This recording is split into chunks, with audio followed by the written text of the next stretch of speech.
This is why you should always trust your gut. Sabrina was about to head to college, but she had one big insecurity, her glasses. So she felt really excited when she finally scheduled her LASIK surgery. During her initial consultation with her doctor, though, she noticed some strange behaviors. He'd always scratch the top of his hairline, sometimes every few minutes. She also caught him trying to write with the cap of his pen still on and looking confused about why no ink was coming out. But she just brushed it off. She was excited to never wear glasses again, so she decided to go ahead with it. During surgery, she felt a dash of darkness. She felt something pull on her eye. It wasn't painful due to the numbing drops that she'd used, but she could still feel it. She thought this must be normal. Until a few weeks later, she woke up and her eyes were bloodshot. She went into her bathroom and saw that she had a huge lump under her eye. She tried to blink, but she couldn't close her eyes all the way. And as Sabrina leaned closer to the mirror to try and touch it, she saw in her own reflection something alive was moving inside. This is why you shouldn't believe what you see on TV. A photographer was trying to think of new places to take photos of when he remembered something from his childhood. He used to watch a TV show that taught kids morals with every episode, but the way they taught them were often through scary images, cautionary tales, and warnings. The closing scene every time, though, was of an old rusted closed door. As the camera panned closer to the door, you could hear screams coming from inside. Then text would pop up saying that's where bad kids go. Of course, no one thought much of it, as fake sounds for TV shows were often used back then. The photographer decided to search up that place to see if he could find it. After a while, he finally found out where the TV show was filmed at, went there, and found it abandoned after being burned from the inside out. The photographer entered with his camera, as he found that same door, but after he went inside, he was shocked. He found traces of bone fragments, blood, and other human remains across the floor. But the most terrifying part was the bolted, caged microphone hanging from the roof in the middle of the room.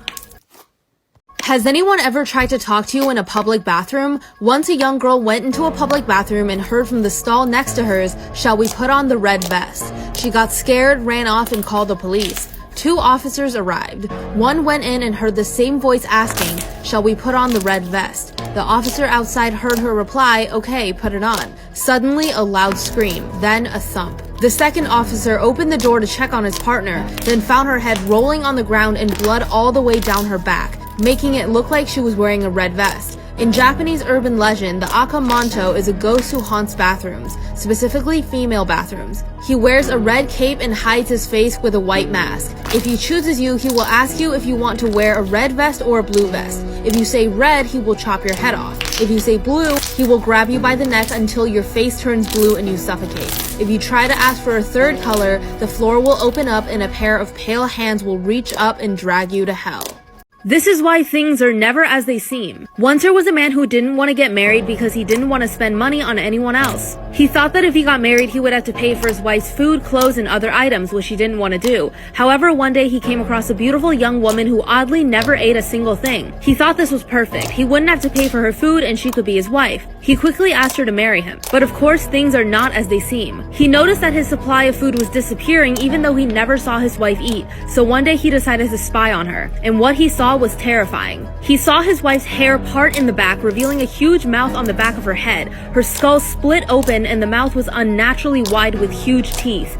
Then he watched as his wife's hair twisted into a long strand, grasped handfuls of food and shoved it into the mouth on the back of her head. When she noticed her husband, she attacked him. He managed to get away and hide in the mountains. Weeks later, when he got the courage to return, he found his wife gone and all of his food taken. The man never. This is why when something seems too good to be true, it probably is. Once a newly married couple was searching for houses they could buy, and they came across a beautiful house with a suspiciously cheap price. They couldn't see anything wrong with the house, so they just thought they got lucky. They moved in quickly. But one day the husband was walking down the hallway when he found a red crayon on the floor. He thought maybe the previous residents had left it behind, so he just threw it out. The next day he found another red crayon lying in the exact same place. This time he asked his wife about it. His wife looked shocked. She confessed that every day since they've moved in, she's been finding red crayons in the hallway too. Then the husband tried to tap on the wall at the end of the hallway and heard a hollow sound. He began peeling off the wallpaper and found a sliding door behind it. It was as if someone had tried everything they could to keep anyone from finding this door. He tried to open it, but the door was nailed shut. Then he took a hammer and pried off the nails one by one. He opened the door to find a small room with words scribbled in red crayon all over the walls. It said, "Mommy, I'm sorry, let me out," over and over.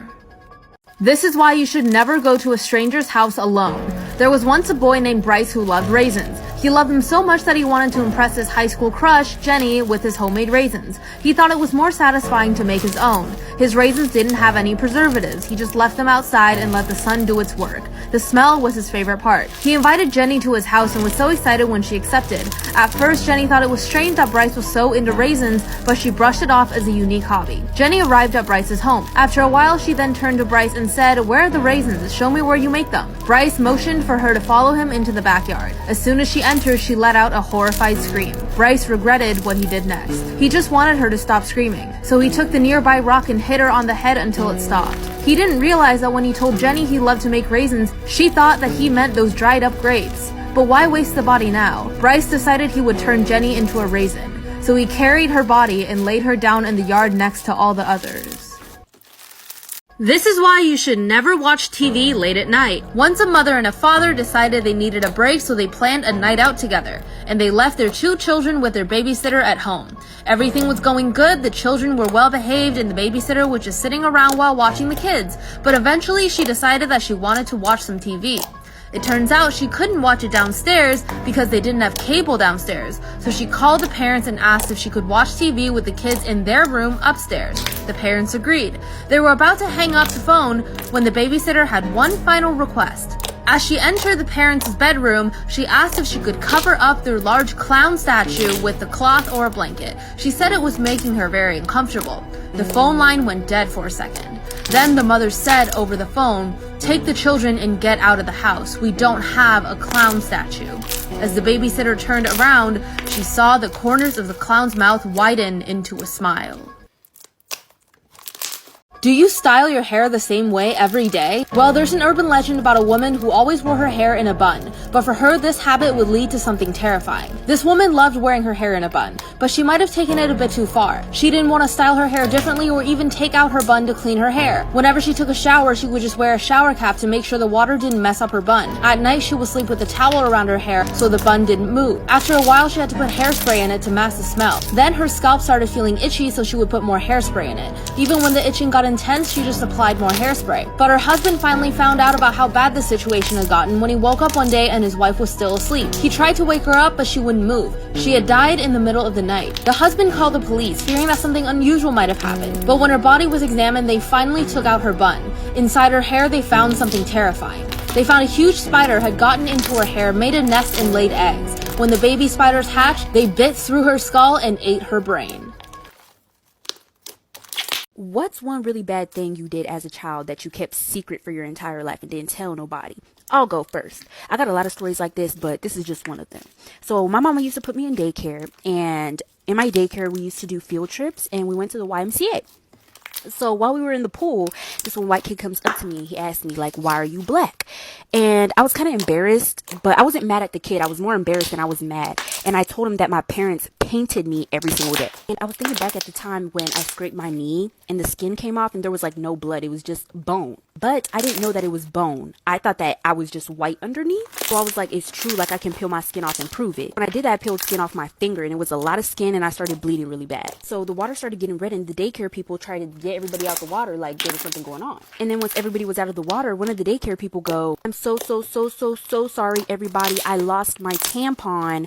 I need to find it." Okay, so what happened was pretty self-explanatory, but I can make up. One time I was behind the register at Victoria's Secret.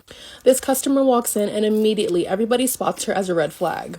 She's just picking up items, throwing them in her bag, not looking at sizes, not looking at colors. So everybody's like, Everyone's on their walkie like, "Watch this customer. She's coming to the fitting room. She's headed to the cash wrap. Somebody get her. Check her ID. Get her. She has a bag full of stuff. And guess who gets her at the register?